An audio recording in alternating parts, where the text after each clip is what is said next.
Monsieur le ministre de l'Énergie, du Pétrole et des Mines, Madame le ministre de la Jeunesse, des Sports et de la Culture, Monsieur le directeur des moyens généraux de la Présidence de la République, Mesdames et Messieurs les secrétaires généraux, Mesdames et Messieurs les directeurs généraux, Mesdames et Messieurs les directeurs et chefs de service, Mesdames et Messieurs les représentants des familles religieuses, de la société civile également, Mesdames et Messieurs, chers invités, en vos différents rangs protocolaires. Principale finalité de la maîtrise de l'énergie, l'économie d'énergie est un levier stratégique de la politique énergétique nationale. Elle constitue également une composante intégrante de la transition énergétique. C'est un moyen simple et durable de réduire les investissements dans la production, de réduire les factures et dépenses énergétiques des populations, avec plus de compétitivité pour nos entreprises, nos industries. C'est moins de besoins en énergie primaire, en hydrocarbures, moins de dépendance énergétique, plus d'autonomie énergétique. C'est moins de consommation en combustible de cuisson, plus de préservation de nos forêts. C'est moins de pression sur nos ressources nationales, même sur le gaz pour la production énergétique. C'est également moins d'emprise foncière et d'investissements technologiques pour l'exploitation du solaire, de l'éolienne. C'est de nouvelles filières industrielles, de nouveaux corps de métier, de la création d'emplois. C'est plus d'atténuation sur les émissions de gaz à effet de serre. Et en synthèse, c'est contribuer à une optimisation durable et efficiente du système énergétique national dans sa globalité pour un Sénégal souverain et prospère à l'horizon. Mesdames et Messieurs, chers invités, depuis que le Sénégal a adopté l'économie d'énergie,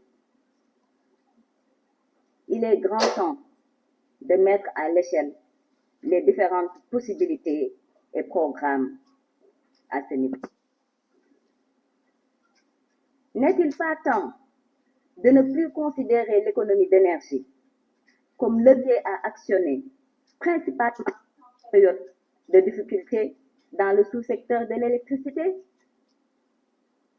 N'est-il pas temps de regarder autrement l'économie d'énergie, au même titre que la priorité accordée aux autres segments du secteur énergétique? Ce temps est arrivé. La réunion interministérielle du 30 août 2024 sur l'économie d'énergie, présidée par Monsieur le Premier ministre Ousmane Sonko, l'a démontré. Et les 17 fortes décisions qui en ont découlé, parmi lesquelles cette cérémonie de lancement à tenir comme mesure urgente, l'ont confirmé. Son ambassadeur principal, en la personne de Monsieur le Premier ministre, a fini de boucler cette évidence. Mesdames et Messieurs, le potentiel national de 28% d'économie d'énergie repose également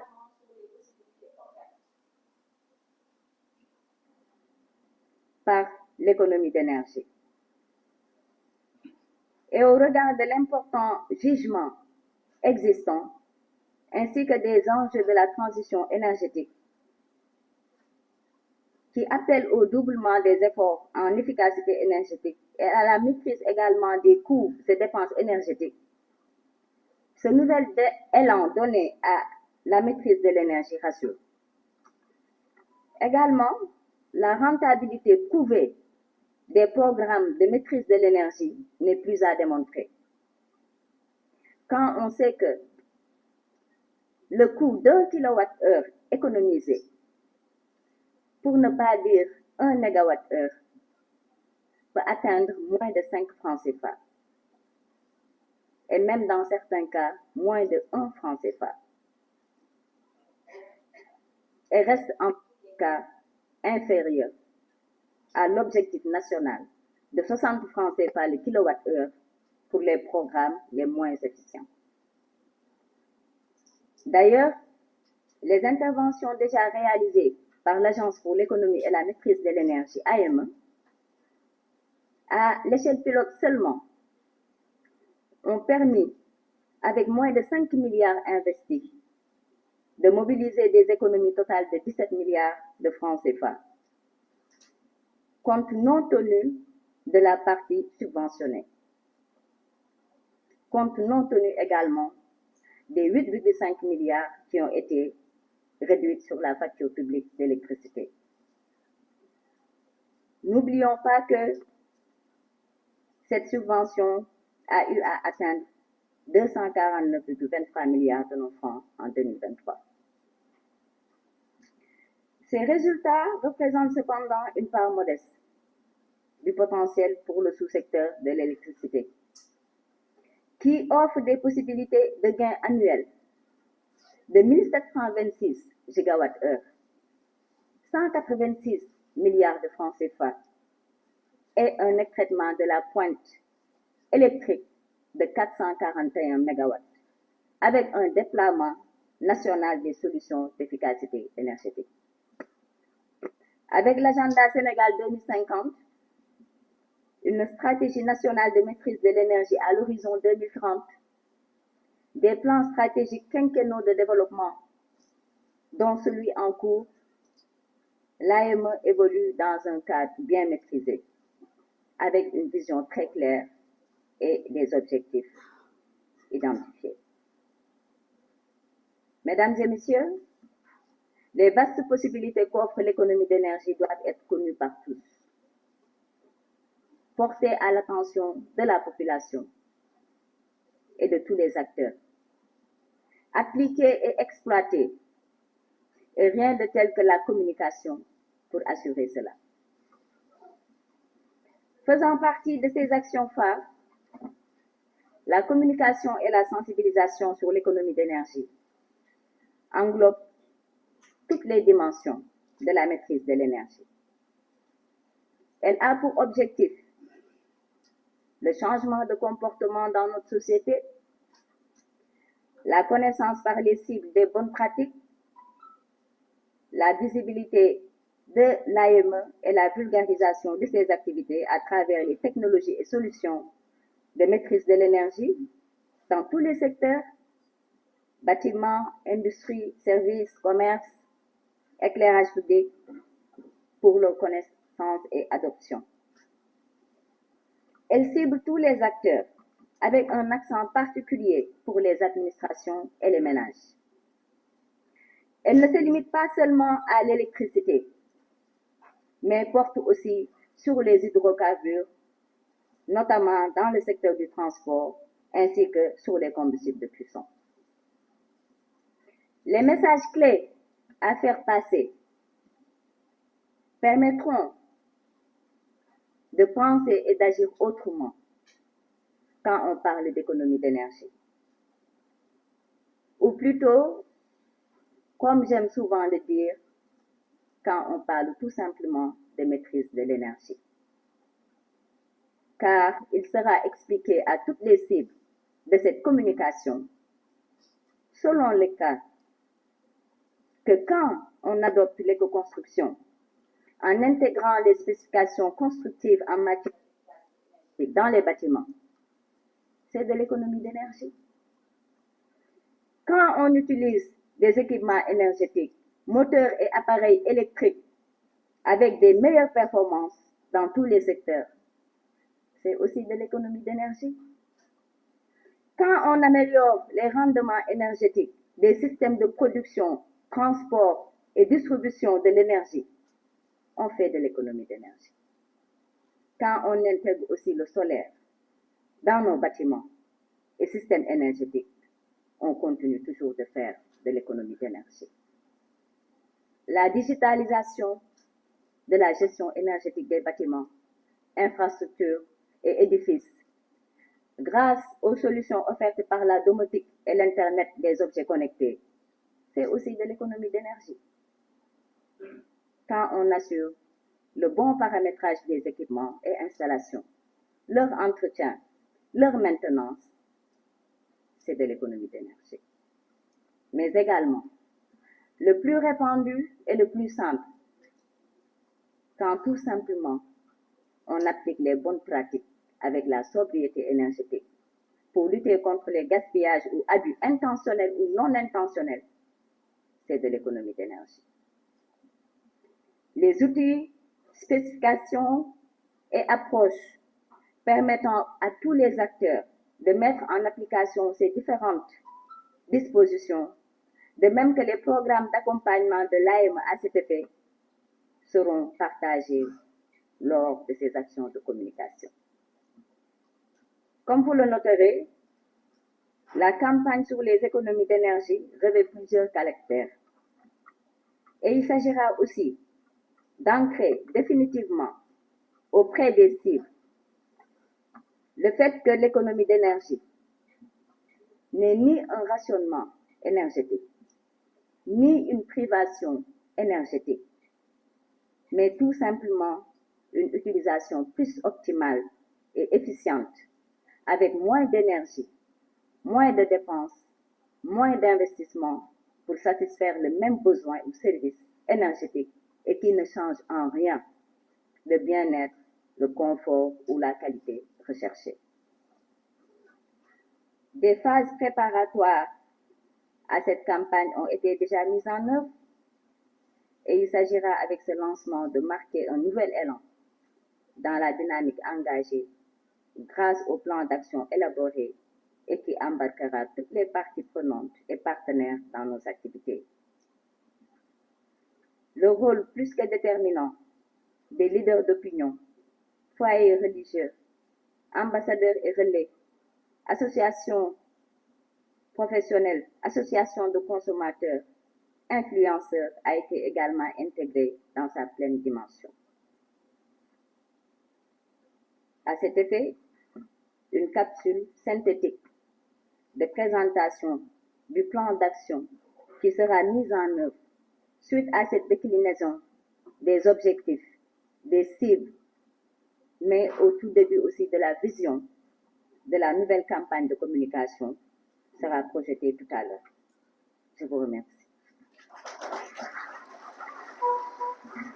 La campagne nationale de communication et de sensibilisation sur les économies d'énergie cible l'ensemble des acteurs au niveau. D'abord, féliciter l'agence, Madame la directrice de ses équipes, de l'agence pour l'économie et la maîtrise des énergies, pour cette initiative prise de faire participer tous les Sénégalais, bien sûr en commençant par les administrations publiques, à ce travail extrêmement important pour la maîtrise et les économies d'énergie. Il a été démontré que la facture énergétique de l'État s'est élevée à 71 milliards de francs CFA. Mais le constat est que des économies très importantes auraient pu être faites si, au niveau de toutes les administrations, des gestes simples avaient été posés pour nous permettre d'avoir une rationalisation de l'utilisation de l'éclairage public dans nos administrations, de l'éclairage. Et l'évaluation faite montre que sur la dernière année, des économies extrêmement importantes de 8,3 milliards ont été faites sur la participation au gaz, à la production de gaz à effet de serre. Les conclusions ont été que si nous tous travaillons à procéder aux gestes nécessaires pour les économies d'énergie, il y a de la réorientation qu'on peut faire, parce que 71 milliards quand même, c'est extrêmement important et qui peut être orienté vers d'autres secteurs, vers d'autres activités. Monsieur le Premier ministre nous a autorisé à le représenter aujourd'hui ici pour lancer la campagne de communication, parce que nous avons vu les sportifs, les professionnels de la culture, les familles religieuses, les administrations, nous avons vu les ministères, nous avons vu le secteur privé, nous avons vu aussi les représentants des associations de consommateurs être prêts, tous à accompagner l'État dans cette promotion des économies d'énergie. Et il y a énormément d'actions à tenir, bien structurées dans le temps par l'agence, bien structurées dans la méthodologie et qui appellent à la participation de tous les Sénégalais. Je ne choisirai comme exemple que cette minute sans énergie qu'ils sont en train de promouvoir et pour laquelle toutes les autorités présentes ici, toutes les familles religieuses, tous sont prêts à participer et ont demandé aux Sénégalais de participer à cette opération quand elle sera rendue publique sur les minutes sans énergie. Le but, il est double. Le premier, c'est de savoir que avec la vision 2050, nous travaillons à avoir un Sénégal souverain, juste et prospère, mais un Sénégal juste, c'est un Sénégal d'équité, un Sénégal d'égalité des citoyens. Et nous devons travailler à faire comprendre à ceux-là qui vivent dans des zones où il y a l'énergie, qu'il y a quelque part des Sénégalais qui 7 jours sur 7, 24 heures sur 24, n'ont pas accès à l'énergie. C'est un bien qui irrigue notre vie, qui produit des effets sur l'économie, qui permet de travailler jusqu'à des heures tardives, qui permet d'avoir des économies d'échelle. Et il y a des populations qui en sont privées, qui aujourd'hui n'y ont pas accès. Maintenant, faire comprendre à tout le monde que même si on en dispose, il nous faudrait peut-être nous mettre dans les conditions pour comprendre l'utilité qu'il y a à économiser. Cela nous pousse à promouvoir cette activité-là, à dire un jour, le doyen Momar Ndao de l'Ascosan, accompagné de toutes les autorités présentes, des forces armées, des familles religieuses, diront aux Sénégalais, nous voulons 10 minutes, 15 minutes, 30 minutes, ou dans les maisons, on allumera juste la lumière pour un lieu qui regroupera toute la famille. On baissera les téléphones, on se parlera en famille, mais on éteindra les lumières pour voir que vivent les populations, pour savoir ce qu'elles vivent, ces populations-là qui n'ont pas accès à l'énergie. Mais également de dire, d'évaluer pendant ces temps sans énergie, quelles sont les économies qui ont été réalisées. C'est de pouvoir apprécier après les actions à tenir dans le temps pour nous permettre. Parce que la volonté de l'État, c'est que tout le monde ait l'accès à l'énergie. La volonté de l'État, c'est d'avoir l'accès universel en utilisant le mix énergétique et tous les moyens nécessaires. Mais il y a des étapes importantes à franchir. Ce qui n'est pas nécessaire n'est pas nécessaire. Et nous avons vu les hommes de l'art, de la culture dire qu'il faudra que nous tous, nous mettions à essayer les gestes d'économie. Poser la main sur le contacteur, enlever une prise, éteindre une clim. Mais des gestes extrêmement faciles, parfois lourds à produire. Mais on a vu les conséquences qu'il y a à le faire. Et Monsieur le Premier ministre nous engage avec l'AME, avec tous les partenaires, à travailler dans ce sens-là. C'était la raison fondamentale pour laquelle nous avons été là ce matin. Et nous remercions tous d'avoir été là et remercions aussi la presse d'avoir accompagné. Mais sur ce chemin-là, vous avez également un rôle extrêmement important à jouer. Et l'AME, nous-mêmes et tous ceux qui ont été présents comptent travailler avec vous pour cette promotion-là et pour les résultats que nous espérons.